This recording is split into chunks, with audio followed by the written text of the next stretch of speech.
Hey guys, welcome back to my channel PentestHint, and in this video we're gonna discuss about what is physical penetration testing. So physical penetration, also known as that physical security testing, which is a type of security assessment that focuses on evaluating the effectiveness of physical security controls and measure implemented to protect our physical facilities, assets, or sensitive information. So unlike traditional cybersecurity assessment that focus on digital systems and networks, physical penetration testing involves attempting to gain unauthorized access to physical premises or assets through various covert and other techniques. So here we'll discuss about that overview of physical penetration testing. So first is the objective definition. So define the scope and objective of the physical penetration test, including the areas, assets, and scenarios to be assets. So identify the specific goals such as testing access control, identifying vulnerabilities in physical security measures, or testing incident response procedures.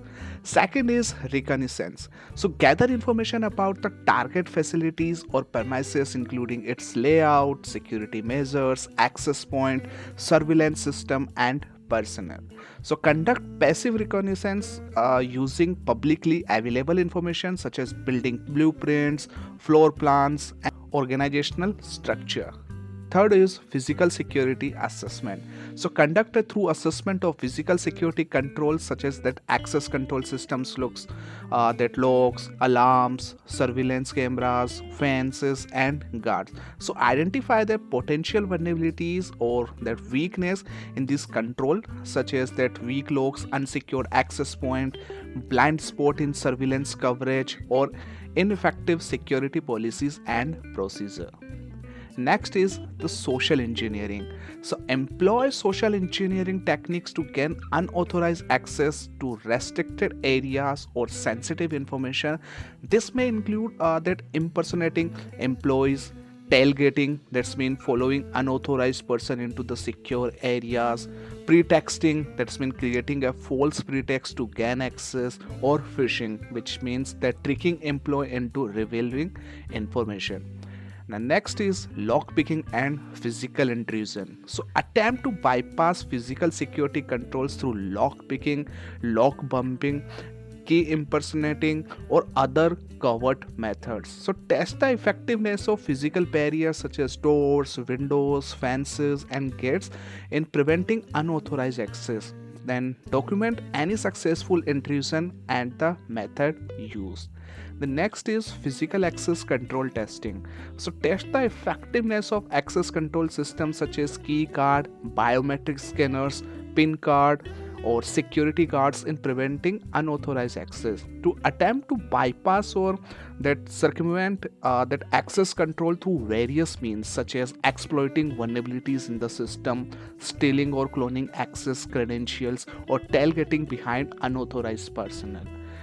Next is incident response testing. That's been evaluate the organization's response to physical security incidents such as unauthorized access attempts, breaches, or alarms. So test the effectiveness of security personnel, procedures, and communication protocol in detecting, responding to, and mitigating security threats. Last but not the least, that documentation and reporting. So document the findings, including identify vulnerabilities, successful access attempts, and recommendation for improving physical security controls.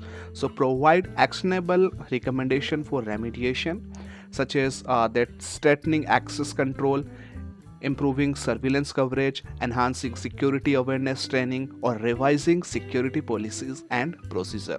So in conclusion, that physical penetration testing requires carefully planning, coordination, and adherence to ethical guidance to ensure the safety of personnel and compliance with legal and regulatory requirements.